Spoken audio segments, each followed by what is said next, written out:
So I know that there's a lot of Bible believers online who are probably lonely. They don't have a Bible believing church to go to, or they don't know what it's like in the outside world. So this teaching is for you, which is going to be important. All right, let's start off with Genesis chapter 2. First of all, you got to understand this. God's intention was man to not be alone. Okay, it's not good. Look at Genesis chapter 2, and we will read verse 18. And the Lord God said, "It is not good that the man should be alone. I will make him an help meet for him." Okay, so what's important to understand, as we all live alone in our world, it's not good for man to be alone. When you're all alone, as Bob Jones Sr. said, an idle mind is the devil's workshop. When you're all alone, especially where it's idle, that gives plenty of time for thoughts to run in your mind. Yeah. And who attacks your mind? It's Satan and the devils, right? 2 Corinthians 10 verse 5. Gives a lot of time for them. And what happens is that it builds up a lot of depression. It builds up a lot of complaining attitudes. And all of this, also it builds up a stage where you're very awkward. You lose confidence. And not only that, where you become awkward, where you lose confidence, it also gets rid of an important thing that's important as a Bible believer. It's faithfulness. Staying faithful to God's work. Now, some of you are doing fine being alone and you don't have these symptoms. I'm not talking about you. Good for you. There are Bible-believing Christians out there who I can't imagine, and I went through that a little bit in my life too. I can't imagine how they were able to keep pressing on for God by themselves, and that's been often. But you're going to find out when you read a lot of these Bible-believing heroes that you heard about, when you read their diary, one of the most common complaints and the hardest things they went through is not just suffering, but you'll see loneliness, guaranteed. It's always loneliness. So when these signs show up, it's not a good thing. So I want to give you some tips on how to handle loneliness. First of all, you understand that wasn't God's intention, all right? God's intention is for you not to be alone. So that's why go to Hebrews 10:25. Hebrews chapter 10, verse 25. And I don't like it when there are some people out there, or self-righteous so-called Bible believers, who attack this verse saying, oh, we don't believe in church and stuff like that. And no, it's important that you have this gathering together. Amen. And not just online. I mean actual real-life people. You need that. Okay, so here are some things that can help you. First of all is this. Go to church. Amen. All right? That's the best advice ever to solve loneliness. That's the best advice, is Hebrews 10:25. Of course, all have sinned and come short of the glory of God. No one is perfect, but trust me, you need people around you to at least give you a 20% of spiritualness if 80% is something fleshy and even wrong, okay? You need some sort of spiritual juice from somebody. And you add one person plus another person plus another person, it helps you a little bit more, okay? You really need to gather. God commanded that. It's a command, actually, not an option. Not forsaking the assembling of ourselves together, as the manner of some is, but exhorting one another, and so much the more, as ye see the day approaching. Notice when you come to church, it's exhorting one another. See that? It encourages each other. It helped me many times as a pastor. I know that, that in church, we might have spiritually weaker people, but I'm going to tell you the honest truth. It doesn't matter how much spiritually advanced I am more than you. I can't tell you how much of a blessing it is when I have a couple Christians in the church, and that keeps your pastor going throughout the rest of the week. Really does. Even one person, it really does. It really does. It's truly encouraging.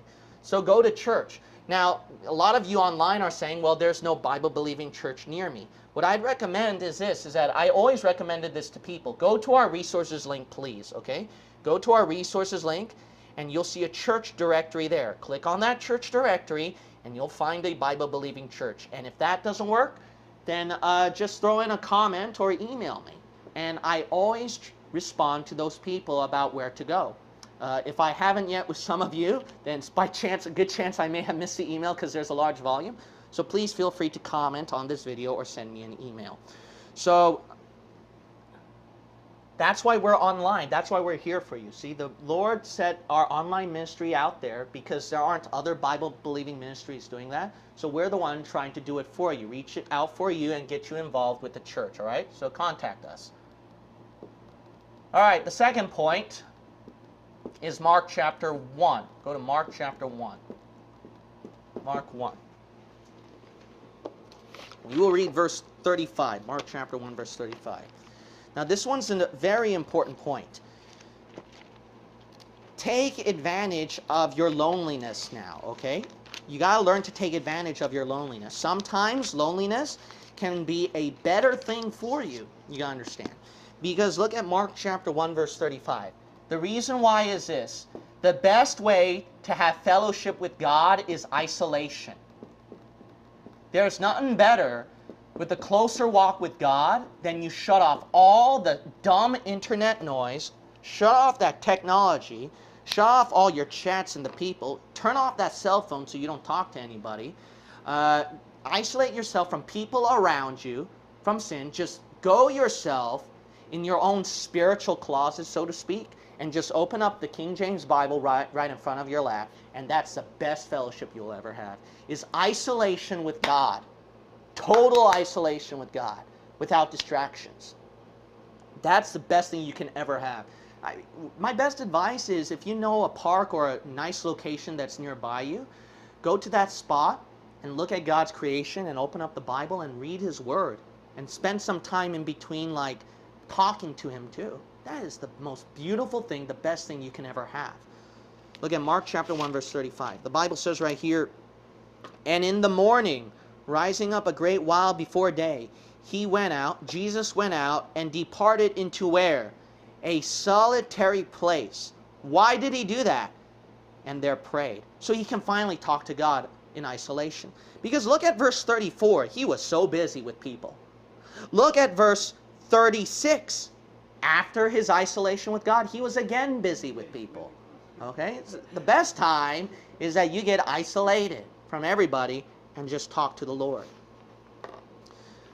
And trust me, your relationship with God increases when there's no distractions from the world.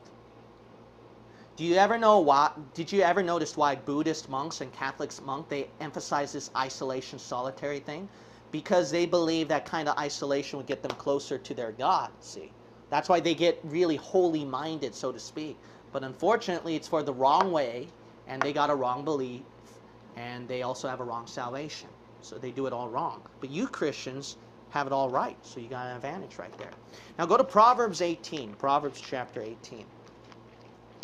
I can't tell you enough that isolation is very important for your communion with God. It's really the best thing you can ever experience. It's truly that song, I come to the garden alone while the dew is still on the roses, and the voice I hear falling on my ear, the Son of God discloses. And He walks with me, and He talks with me, and He tells me I am His own. And the joy we share as we tarry there, none other has ever known. You know why? It's all by yourself. I come to the garden alone. And then I love that third verse, where it says, God says, but He bids me go through a voice of woe. Even though I want to stay in the garden longer with Him. But God says, no, you got to go. You know why? There are souls to get saved. We got to fellowship with the brethren in the church, see? But see, I want you to understand that's how important your isolation is. So don't think of it as discouragement. Okay, Proverbs 18, verse 24. Now, this is just common sense, too. A man that hath friends must show himself what? Friendly. Okay, now, this is common sense that even lost people know. The reason why you don't have friends is you're not friendly. Now, you got to understand this, is that what's really unfortunate is that I never seen people who cause fights and fusses more and nitpicky about stupid things than people who grow more knowledge in the Word, see? Because you're always picking something to fight with. And when you do that, that's not showing yourself friendly, and you don't have any friends. You know how, trust me, when you're living right for God, they'll leave you. You don't have to leave them. You don't have to start the fight.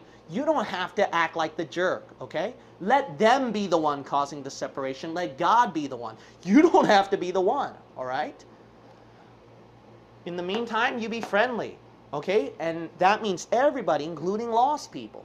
Now, you might say, why is that, Pastor? I thought there's supposed to be separation. Separation when it comes to wrong influence and when it comes to wrong doctrine. Those two things, sin and doctrine, where they influence you, you're supposed to separate. But other than that, you're supposed to stay with them so you can lead them to Christ. And I showed you verses on that a long time ago in videos. Jesus Christ, he hang around with publicans and sinners so that he can lead them to Christ. 1 Corinthians chapter 10, Paul even said, if a lost sinner bids you go to a feast, go with them as long as it's done for the glory of God. See? As long as it's not sin or wrong doctrine that influences you, be friendly with as many people as possible, all right? I would go even these big family meetings, all right? And you know, I get a good time, you know. Sometimes my family members they'll show me off, you know, MIT, Harvard, and stuff like that. I think that's kind of trying to pressure me to go. Maybe that's why. But, you know, I'll have a good time with them, and then we hang around with family members. I catch up with my cousins and all that. And nearly all of them are lost people drinking. I'm like the only one that's drinking water. See that? But see, I'm not. The thing is, you gotta make friends. There are people around you, and apostate Christians too, even apostate Christians. But trust me, you could use some communication and good times and game and fun and eating out. Okay, you need that. You need that, because how else can you lead them to Christ, right? What are you going to do? How are you going to sneak them Bible-believing truth, right? How are you going to be a testimony where they can see you, and maybe they can become a Bible believer like you, right? So this is important. Be friendly. Well, you know, I'm just not that type of person. That's why you have no friends. A man that hath friends must show himself friendly. Look, I got to tell you this. I am a goofball and awkward too, and I'm very shy. I know that's hard to believe. But you know why that's hard to believe now? Because I worked on being friendly. And guess what? I made a lot of mistakes, and I'm a goofy guy. I would look like the clumsy person. But the more and more I talked with people and communicated, it also caught me off that awkwardness and made me kind of learn about common sense now on how to deal with people. Amen. And actually that becomes very important to do better in soul winning. You see that? That becomes better to even teach the Bible. See? Because you know what playing field they're at. Why else did some of you watch me online when I came across really thorough arguments on something? Because I dealt with those kind of people, see? Okay, so in order to not suffer loneliness, that's why these three things are very important. And the fourth thing, which is going to be important concerning about isolation, it's not just fellowship with God. It's not just you got to make sure that you spend time in the church so you don't go alone. Make sure that you become friendly with other people too. But a fourth thing is this. A fourth thing that you got to understand concerning isolation is that when you are isolated by yourself, you should spend that time to take advantage. Now that's very important. Now what do I mean by taking advantage? The Bible says, we'll turn over there. So we'll look at 1 Timothy chapter 6. 1 Timothy 6. I wasn't going to turn there, but might as well. Look at 1 Timothy chapter 6. And then we'll look at verse 17. Verse 17. Notice the last part. But in the living God who giveth us richly all things to enjoy. So you got to realize this. It doesn't matter who you are. God has given you everything in this world and in this life to enjoy. Now, just because you're isolated, that doesn't mean that you're bored. Just because you're isolated doesn't mean that you're sad and depressed. Just because you're isolated doesn't mean that you face the most pain in your life. During your isolation, you should take advantage, stop and think, and use your head on what you can do during that isolated time, on what you can do to give you joy, what you can do to accomplish things for God, what you can do to even improve your own personal life. See, The more time that you use that isolation, see, as an advantage, not as a disadvantage. So take up a hobby, play music, draw. Maybe that's how you can become an artist eventually and make money. Maybe that's why you can make beautiful music eventually. Take that time to study more of the Bible. Take that time to not watch the internet, but watch our videos and increase more in knowledge of the Bible. See, isolation can be a benefit compared to being busy with people. And trust me, when you have a wife and children, you become even more and more preoccupied spending time with them. And that's why Paul said it's better to be alone in the ministry, 1 Corinthians 7. Why? Isolation has sometimes better benefits than being around people. So you got to realize this. Isolation and companionship both have pros and cons. But you think isolation is only cons, that's why you're miserable. Take advantage of using it as a pro now, as a pro. You know what the dangerous thing is? If you don't do number 4, I'm going to tell you the most dangerous thing that will happen to you. You're going to be, like I mentioned originally, idle at home, 1 Timothy chapter 5, all alone. And when you sit down and do nothing, an idle mind is the devil's workshop. And that is the most dangerous thing that can happen. I'm just going to say this real quickly concerning Big Chuck. Big Chuck said this, is that he would always tell addicts the most dangerous thing is that you're stuck alone in your home. Why? Because what happens is then with that addiction running wild, not only that, you eventually commit suicide. And there were people who committed suicide, and those who lived right next door to Chuck. And he stressed them so many times this. You know what he told them, actually, as number 1 thing? He told them this. And you got to realize this. There wasn't really a Bible-believing church out there that time, too. There were Christian churches, but they weren't really Bible-believing. But Chuck realized it's very important to do this because isolation is a dangerous thing.